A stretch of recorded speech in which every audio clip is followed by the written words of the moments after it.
Sebelum lanjut menonton video ini, kawan-kawan dapat mencari konten sesuai dengan topik yang ingin kawan-kawan cari. Dengan cara mengklik di bagian playlist di bagian atas ini, lalu silakan cari sesuai dengan topik yang ingin kawan-kawan tonton.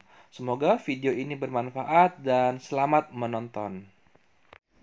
Assalamualaikum warahmatullahi wabarakatuh. Kali ini saya akan berbagi tutorial bagaimana cara agar kita dapat mendaftar kenaikan pangkat di aplikasi Simpak atau website Simpak. Kebetulan saya saat ini sedang mengajukan kenaikan pangkat saya dari 3D ke 4A. Langsung saja kita buka aplikasi Simpak Jawa Timur. Setelah aplikasi Simpak terbuka, maka kita dapat login di akun Simpak Jawa Timur dengan menggunakan username, nomor NIP kita, dan juga passwordnya juga NIP kita, nomor induk pegawai. Kebetulan untuk registrasi yang saya pribadi, saya tadi sudah berhasil mendaftarkan usulan kenaikan pangkat secara online, dan saat ini saya akan membantu teman saya yang juga minta tolong mendaftarkan kenaikan pangkatnya secara online. Jadi ada beberapa hal yang perlu Bapak Ibu ketahui. Yang pertama adalah Bapak Ibu harus menyiapkan terlebih dahulu semua data-data Bapak Ibu, baik itu nama lengkap beserta titel, nomor NRG, nomor registrasi pendidik, nomor sertifikasi itu, terus juga nomor NUPTK, alamat sekolah, dan data-data lainnya yang kira-kira diperlukan. Jadi, apabila Bapak Ibu sudah menyiapkan, baik itu data-data fisik maupun juga data-data file, baru Bapak Ibu bisa siap mendaftarkan kenaikan pangkat Bapak Ibu secara online.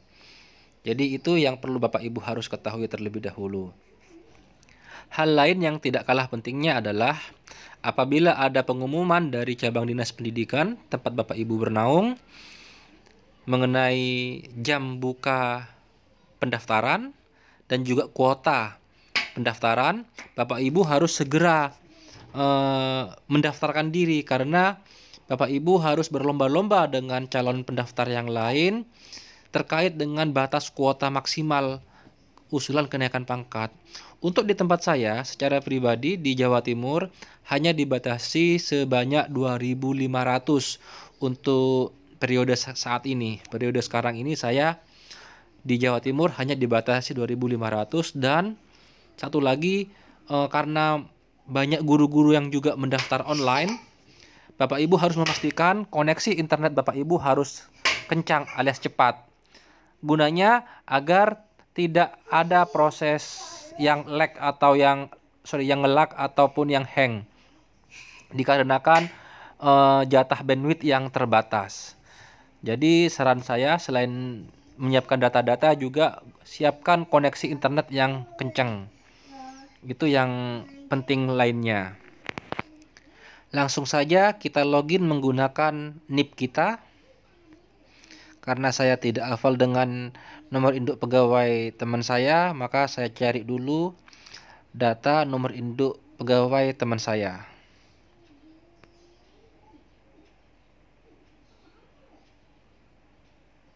Biasanya di surat tugas atau di laporan kegiatan, di paling bawah tersedia nomor induk pegawai kita.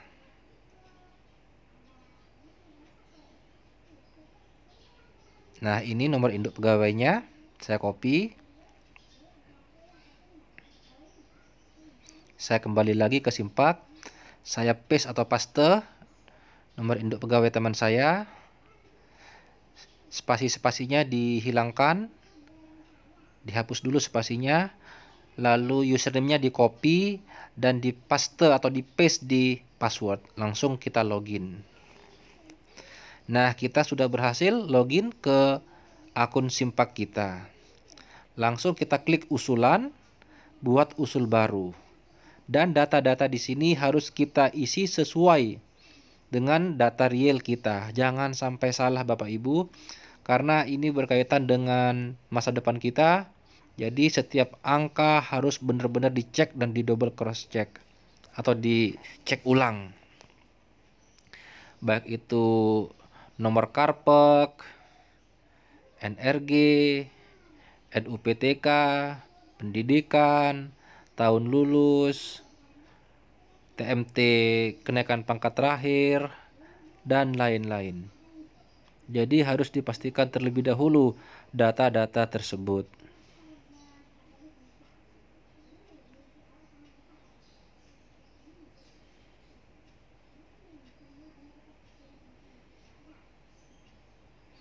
Saya sedang mencari data-data teman saya.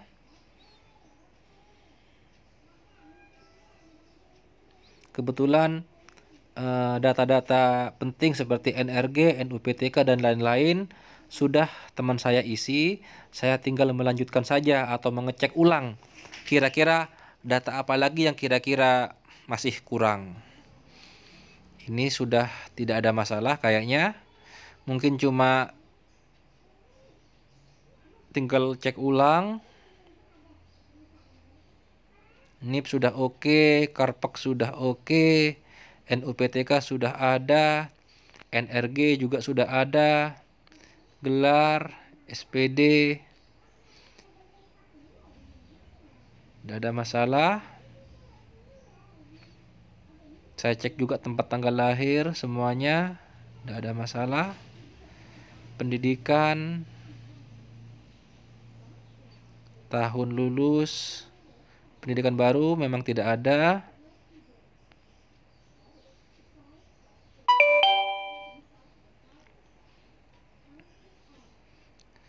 Langsung saya simpan saja karena sudah tidak ada masalah dan klik selanjutnya.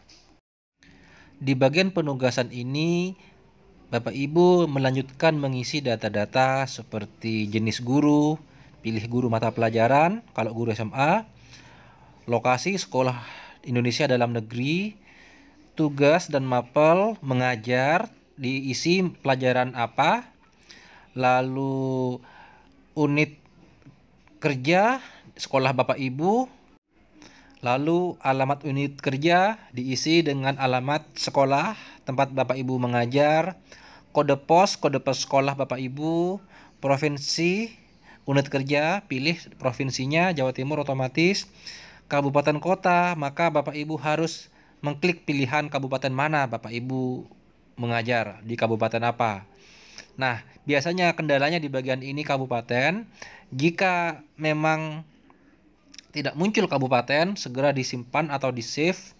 Kalau masih belum muncul, maka klik back kembali. Dikembali dulu, diklik kembali, terus di-refresh, maka akan muncul kabupaten. Setelah semuanya diisi, alamat rumah juga diisi, lalu kita klik simpan. Setelah klik simpan, lalu kita klik selanjutnya.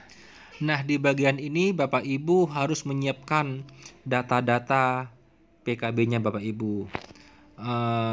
Misalnya sertifikat, terus juga PTK, penelitian tindakan kelas, sertifikat-sertifikat.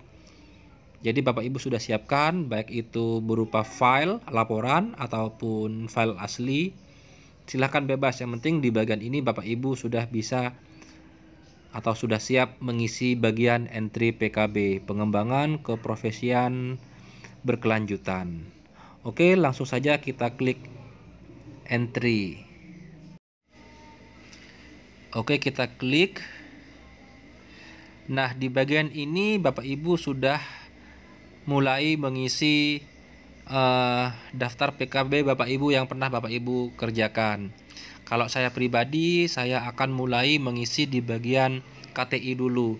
Karena teman saya ini mau mengajukan kenaikan pangkat sama seperti saya, dari 3D ke 4A, maka KTI yang dibutuhkan dan harus sudah dipersiapkan adalah sebanyak 3 KTI. Dan kebetulan KTI dari teman saya ini juga berupa PTK atau penelitian tindakan kelas.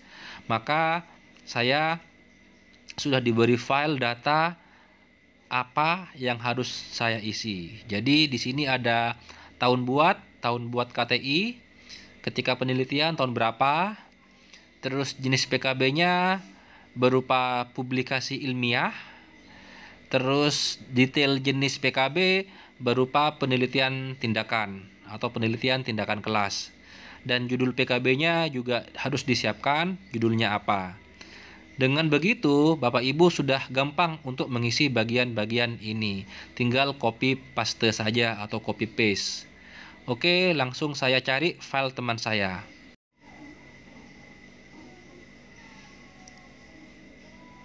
Saya tinggal cari datanya yang KTI atau PTK. Ada di sini kalau nggak salah. Nah, saya tinggal copy judulnya dan saya ingat-ingat tahun berapa teman saya ini membuat penelitian. Saya cek dulu tahunnya biar tidak salah. Berarti 2017 saya siapkan. Saya isi di sini 2017. Jenis PKB-nya publikasi ilmiah dan penelitian tindakan. Judulnya saya paste di sini lalu saya simpan. Oke, berhasil. Lanjut kita isi dengan PTK yang berikutnya. Ini juga saya cari judul penelitiannya, saya copy, saya lihat tahun buatnya 2018. Langsung saya kembali isi 2018. Jenis PKB-nya sama, publikasi ilmiah, tindakan, penelitian tindakan. Paste di sini judulnya, simpan lagi. Nambah satu lagi terakhir.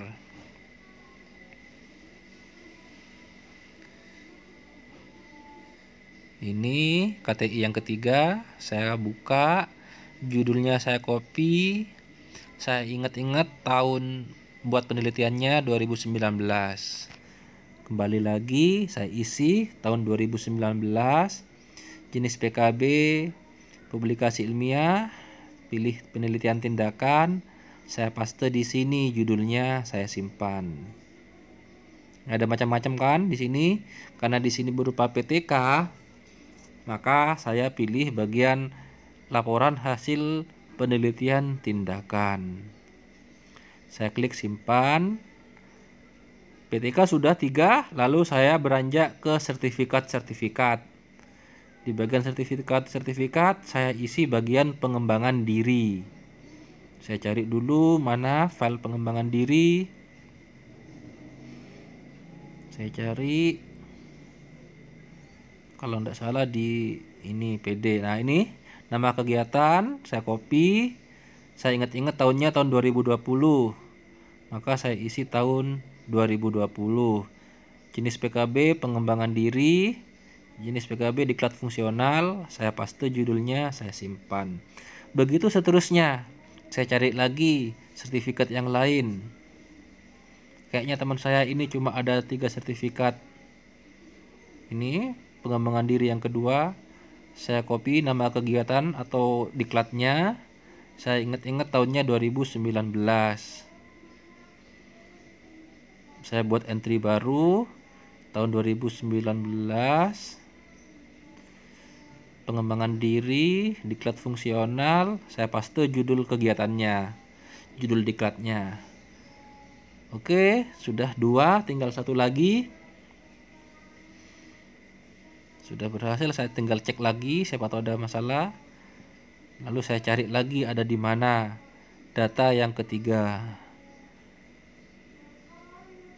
Saya cari dulu, biasanya ada di bagian Blanko Dupak.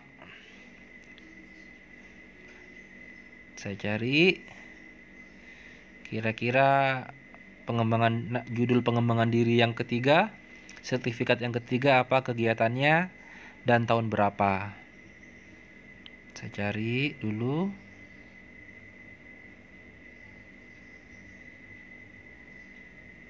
Inilah repotnya kalau bantuin teman, karena mungkin teman juga kurang begitu paham Dupak, maka saya bantuin untuk mendaftarkan. Atau juga mungkin ada kesibukan yang lain, kita tidak tahu. Saya cari dulu ada di mana judul kegiatan diklatnya.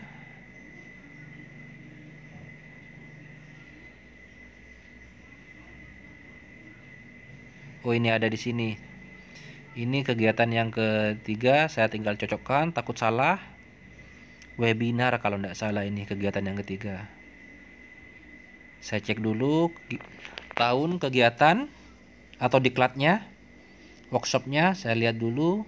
Takut salah input karena tidak bisa diulang Bapak Ibu. Kalau sudah dikirim secara permanen, tidak bisa diperbaiki. Maka harus benar-benar teliti dalam mengisi pendaftaran Dupak ini. Saya cek tahunnya.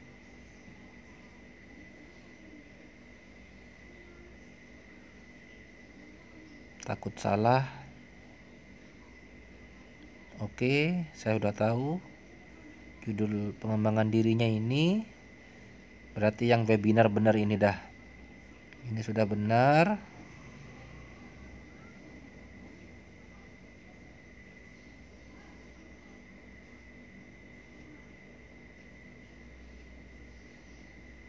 Oke, tahun 2020 saya copy judul kegiatannya.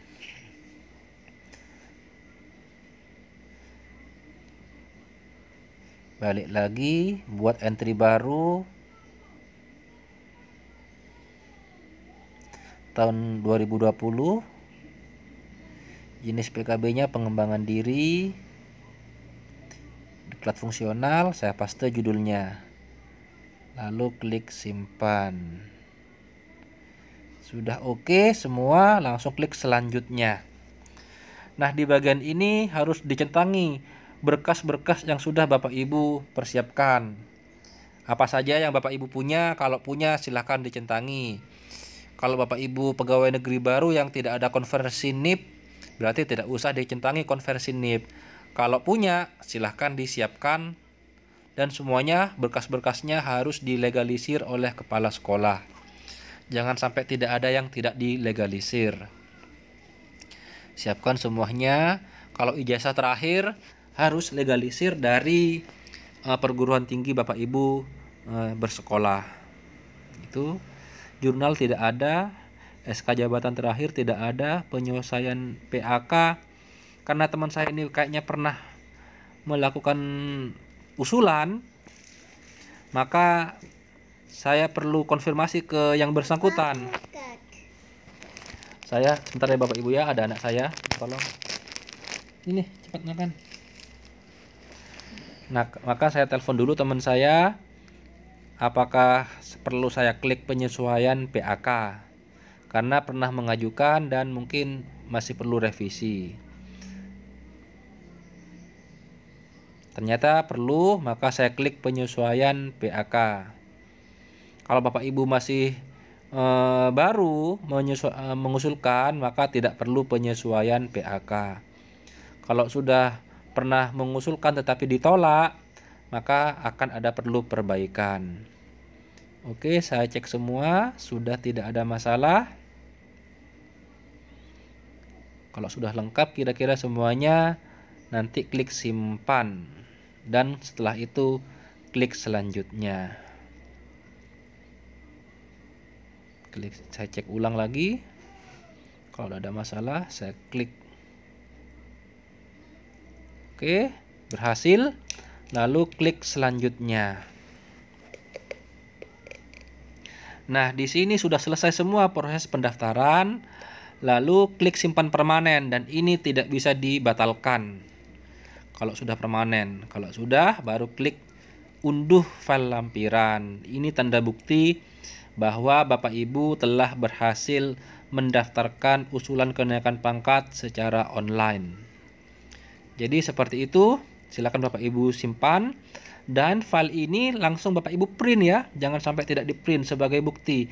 Dan ini juga diletakkan di berkas daftar usulan kenaikan pangkat.